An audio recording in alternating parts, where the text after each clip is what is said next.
Evening, guys. It's well past midnight. It's the 6th of Wednesday of August 2025. The time index is 12:17 at night.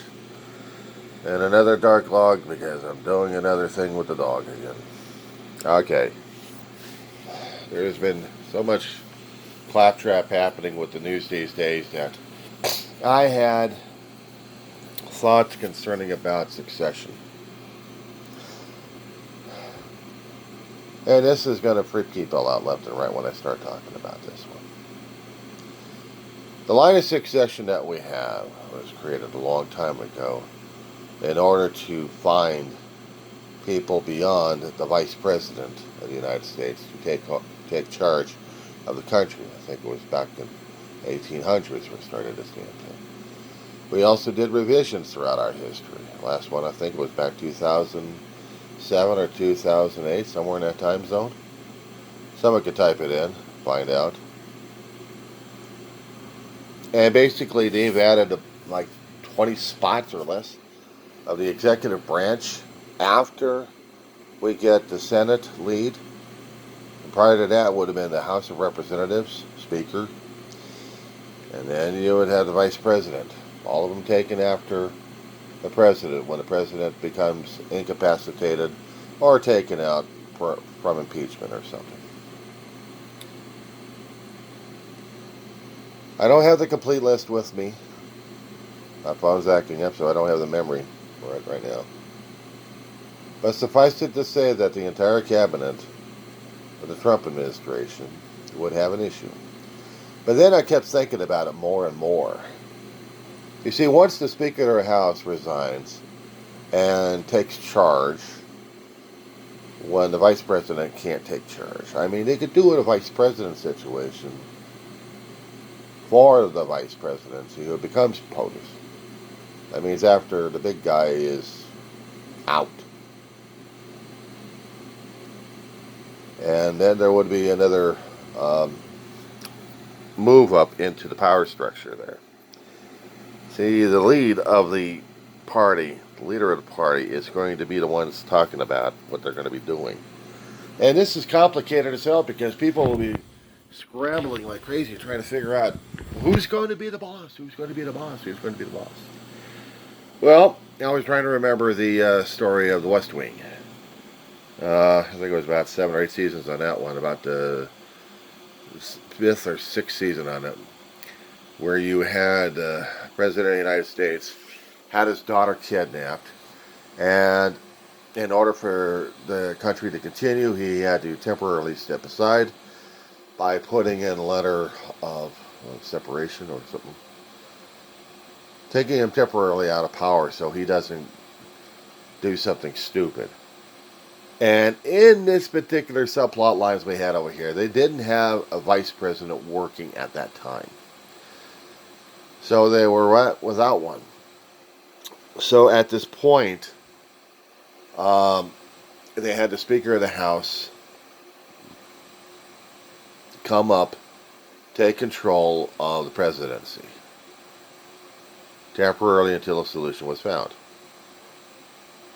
He had his own chief of staff ready to go. He had his own people, but he was relying on that current president, Bartlett's character, and his staff like crazy.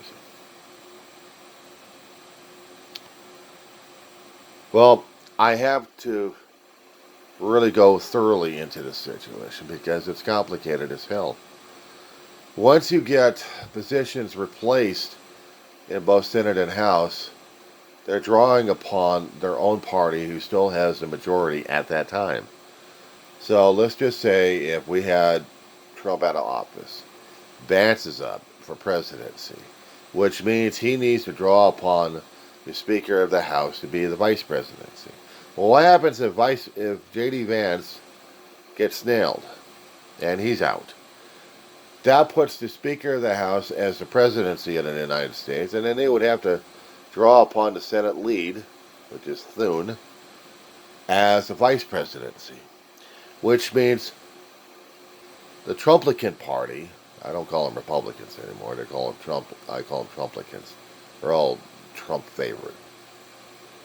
So they would have to pick on who's going to be the Senate lead and the House of Representatives speaker.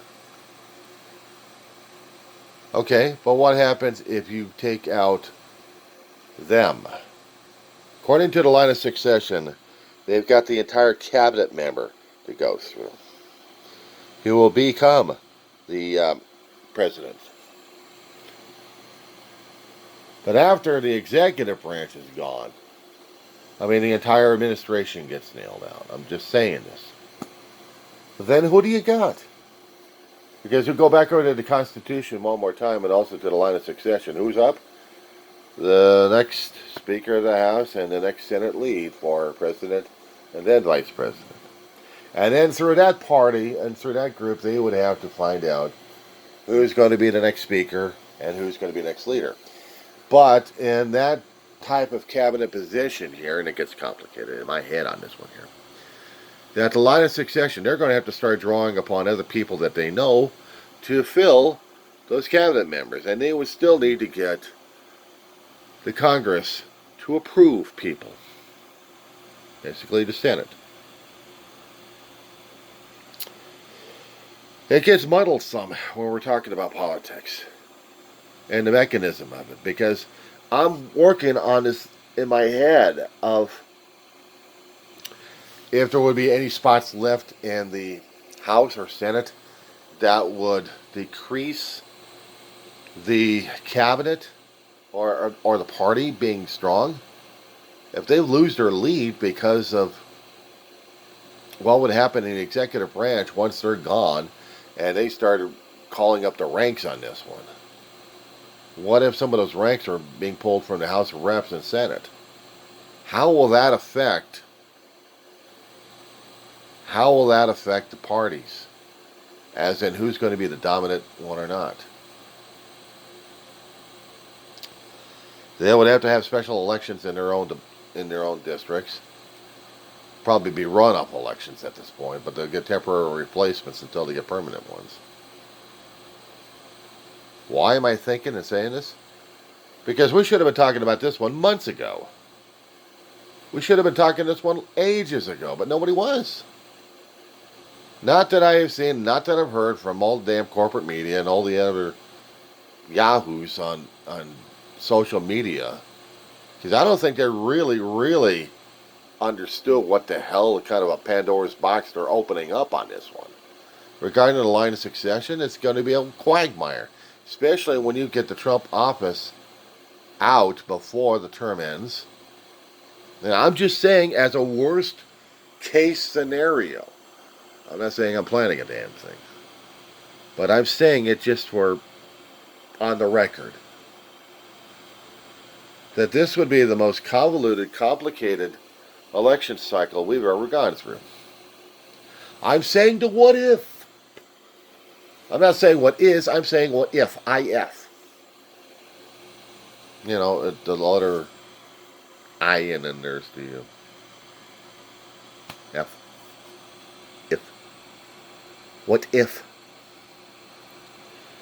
What would happen if we had the executive branch gone? We get the replacements coming from Congress or from whatever they're going to be filling the seats in both legislative and the executive. They can't pull from judicial. The Constitution will not allow it. Unless they're going to be making some weird-ass rules and laws on this one to have it passed. And they have to have a fight on this one. Line of succession would tell us one thing when the branch is gone, when that administration is gone. But they never said anything about the filler-ups, the holes and the gaps in the damn thing. I don't think they ever thought that clearly enough. And if they did, I missed it. But it's something for me to have a thought or two about and sleep on it.